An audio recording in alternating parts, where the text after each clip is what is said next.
Since my last video, we've had 3 Warhammer community blog posts with new information on the 4th edition of Age of Sigmar. Now, these posts have included information on the Battleshock phase, priority rules, the rules modularity, and the universal mechanics that they have been hinting at. So in this video, I'm going to cover all of that news and I'll be sharing my own opinion. And at the end, I'll let you know if I'm still feeling positive about this new edition, or maybe if Games Workshop has shared any information that has me worried. The first article that we're going to talk about is what the new AOS means for your old battle tomes. And so there's some quotes that we'll go through, some new information, some older information, and we'll just take a look at it all. So the team took the opportunity at the outset to measure up each profile in every faction to see whether their basic stat line felt right, how does a Grot stack up against a mortal human, and how does a Saurus stack up against an Auric. So this is cool. I'm all for models feeling appropriately powered on the table, and as long as that doesn't mean that, you know, the weaker races are having a weaker army. So I'm curious how this is all going to land, because obviously Grots and humans, and I mean even elves, will be on the squishier side compared to demons or orcs or Seraphon, but they all still need to hold their own in combat. So we'll have to see where this is accounted for on a stat line if they're redesigning these war scrolls, and you know what that means in terms of abilities as well. We also learned that wounds is becoming health, and yeah, that makes sense overall for new players, but that was never really something I had an issue understanding as a new player personally, so I don't think they needed to make this change, because I mean, while it's fine, right? Like it's a fine change, but it also is kind of, you know, one of those unique parts of the game that calls back to its history, and now they've lost one of those pieces of history of Warhammer from this game. So we also had some information about miniatures fighting in melee if they are within 3 inches of combat range of opponents, and that will speed up pile-ins and combat resolutions, and you can contest an objective if you are within 3 inches of it as well. So I haven't played enough of the game to have a very strong opinion on this yet, but I think that it makes a lot of sense to get new players to be able to understand the rules more quickly. Now, I didn't say necessarily here that this makes the game better or worse, just that it's easier to understand for new players, because when I was playing my first match and leading up to it, I did a really deep dive into the rules and tried to understand it. And before I watched some videos, I was having a really hard time understanding movement, you know, and ending before 3 inches, and then how do you get within 3 inches? And it was all there on paper, but you know, I'm not the sharpest tool in the shed. So when I finally put it together, oh, you have to charge to get into this range, or maybe you can pile in if somebody else moved into you, or all those kind of concepts, that was all really hard for me to understand on paper. And once I played a game, once I watched a few videos, it made a lot more sense. So I understand this change, but I don't know that that's going to make it better or worse, you know, by any means. All I can say is that I do understand piling in and movement and attack ranges and stuff now, and it all is pretty straightforward once I get it. But yeah, this is one of the harder concepts that I personally, as a new player, had to understand. So Battleshock is also gone, like entirely gone, and I think thematically, Battleshock was a really cool effect. Your little guys are fleeing because whatever, you know, they've been overwhelmed and they only have so much bravery. You know, it makes sense, you know, on a big battlefield that some people do flee. In execution, though, it felt kind of bad, especially with my steel helms just getting the heck out of there so quickly. I think this is a good move because it's going to help people keep their models on the table, and you know, it can allay some of the concerns of how quickly models will leave the table.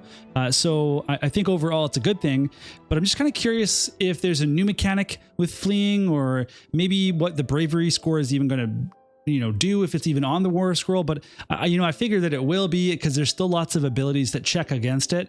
And so there's probably, you know, enough functionality there, but I'm still very interested to see kind of how bravery stacks up. What do standard bearers do? That's going to be a universal effect, right? So, you know, that's all information that they need to share with us. They also mentioned that there are meaningful command abilities in every round with a clear and simple sequencing, but if you want to use them, you'll have to deal with a strict command point economy. So why did they have to mention that it's strict? Well, maybe they're going to be a little bit harder to access. And that way people aren't getting too many and interacting too often to the detriment of the flow of the game. And they said the word sequencing, which I can really get behind, because now we're talking about Magic the Gathering, and I do like a clear order of operations. So what does this all mean? Well, here's the big quote that we have to dissect here. Everything you can do in the game is now an ability, from moving, fighting, shooting, casting spells to unique actions found on your war scrolls. These abilities have clear sequencing, a declare step, an effect step, and their timing is written out, color-coded, and uses symbols, making it incredibly easy to understand at a glance which phase you can perform each action in and what it does. So essentially, this is making it super clear when people can interact with an ability, which is anything, basically. And so we can see some of that reactive counterplay that they have been alluding to. So this declare step is going to be the last moment, most likely, that you have to say, well, hey, I'm going to use an ability right there. And then when you get to the effect step, it's probably too late because the effect is taking place during that step. So my question here are we going to see the stack from Magic the Gathering? And if you don't know what that is, basically, if somebody does something in Magic the Gathering, that's the first thing that's happened on the stack. And then someone says, well, hold on, I'm responding to that. I'm going to cast this spell. That goes on top. And then the person goes back to that first person. They say, well, you know what? I'm going to cast this spell in response to you. And so how that is resolved is you go from the top to the bottom. So that third spell that was cast happens first, then the second one happens, and then the first one happens, and so on. And, you know, if something's not there anymore, then there's a rule like, hey, well, that final thing that we had to resolve, that card is no longer on the table, so I guess it doesn't resolve anymore, and there's some implications that way. And so how this is all going to factor into using your command points and spells and abilities in Warhammer Age of Sigmar, I am super intrigued to see, especially because we have very specific language here about how this is going to work. So finally, from this article, we had some bad news. They said you're going to be able to buy the physical faction packs from the outset, which will contain your army rules, sub-faction rules, enhancements, spell lores, war scroll cards for both Spearhead and regular Warhammer Age of Sigmar. So excuse me. We can buy the faction packs. We can, like, Jesus Christ, that's a low blow. So your battle tomes are invalid, right? And you can buy a physical pack, which we're giving you for free. And then a few sentences later, we're telling you that those will be replaced. So it'd be kind of cool if there was like a system where you could bring your battle tome in and they would scan it and they would give you a physical faction pack. But, you know, obviously that's a lot to manage and it's expensive and they're not going to, you know, make any money off of that. So that would never happen. But I'll just, needless to say, I'm not going to be buying a physical faction pack, you know, no matter what the cost is. So our second article is the one about the modular rules and what do they mean to you. So to put it simply, they say the game is divided into core rules and advanced rules. The core rules are everything you need to learn to play. It's moving and fighting and shooting and unit coherency and everything else, you know, to play a battle from start to finish, just fighting it out on the map, like with the objectives and the terrain. So this is to help new players get into the game. You could play a very, very basic game with the core rules and you would have a full game of Warhammer. So Spearhead only requires the core rules. And so that means that it's, you know, going to be a little bit more basic than a full-on game with a point system or anything. It's going to be more subdued. So you have your core rules, you have your Spearhead battle packs and your war scroll cards. It means that unless in those specific war scrolls or Spearhead battle packs, it means that there's no commands, no command points in Spearhead. That means that there's no magic. You know, army composition obviously is already decided for you, that there's no command models or battle tactics. There will be terrain in Spearhead, but no terrain rules. Now, obviously, this stuff's going to be there in some sort of capacity, however they figure it out in their very, very specific rules where it's contained in a war scroll and it's all balanced. But, you know, it's going to be really simple so that it doesn't affect, like, you know, get outside of the core rules that much. So it really is looking like it's a beginner focused mode rather than, you know, a full on like, hey, here's your full Age of Sigmar goodness, but it's boiled down to a quicker game, because I guess that would not make the game quicker. It would still be a long game. So they say to take a look at the current General's Handbook as an example, you'd read the season-specific casting rules at the beginning of that book if you were a new player, but then you'd go into the core rules and you'd have to learn all about magic there as well, and they would slightly contradict each other.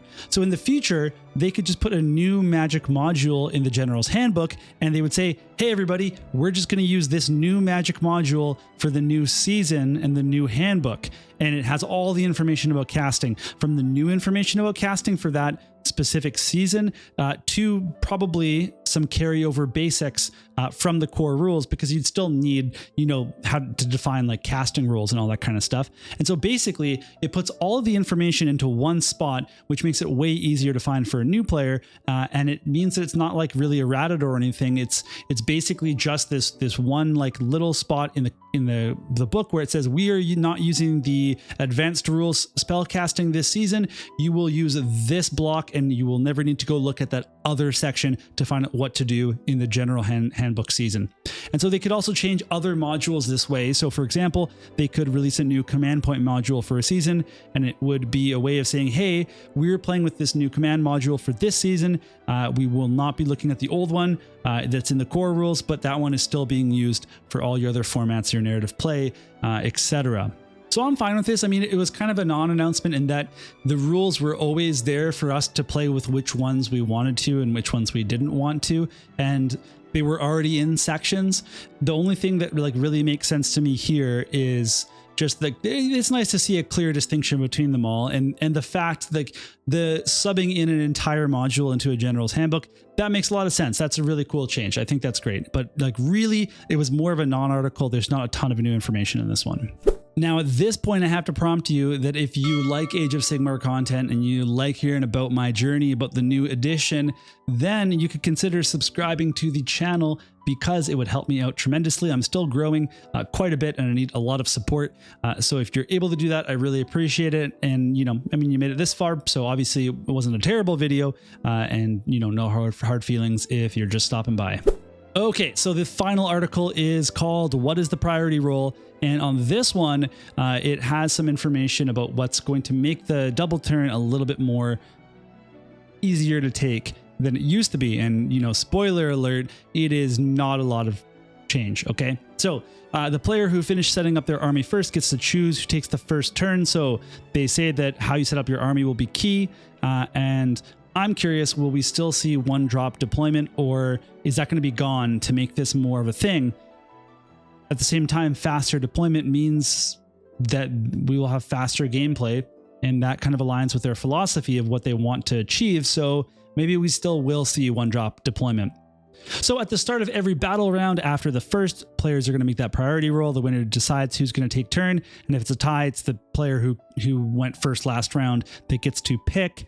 If you want to take a double turn now, you will not be able to take a battle tactic, and you will have less victory points because of that.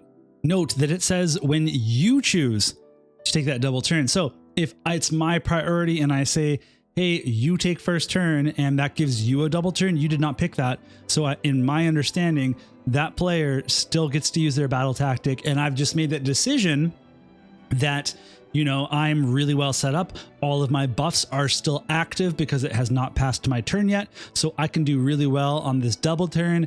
And then whatever you do, I can react to it. But if you choose to take that double turn, you will lose your battle tactic. And it means that the person, if you get to crush a few of their models in combat or however else that you do, that you might not score as many points as you would originally, and then that gives that person a tiny bit more of a chance to still be in the game despite you having that advantage. And so at the bottom of the article, they made a note that they will explore this further in the future and in different articles. Some people were saying, is that it? That's all? That's not a huge, advantage still. It's not as big a deal as they made it out to be. And yes, I agree with that. Like the language they used to talk about the double turn prior to this made it seem like it was going to be a huge risk. But if you double turn one or more times, you start to lose a lot of points. It is a good change. Like this makes sense. I think this totally makes sense. And it's a really small change that has an impact. So it's all good, from my perspective. And so the other thing we have to think about is that this underdog mechanic has not been revealed yet. And so the underdog mechanic is going to be something that also, if you get double turned and you fall behind, you can choose to explore that instead and hopefully, you know, pull off this big comeback. However, based on the underdog mechanic from 40K, which people have shared with me in the comments and online, it's a very rarely used tactic, and it's not successful very often, and so it's not really being used in 40K. So Age of Sigmar, if it's a similar mechanic, who knows if it will actually be impactful or not. We just don't know that yet.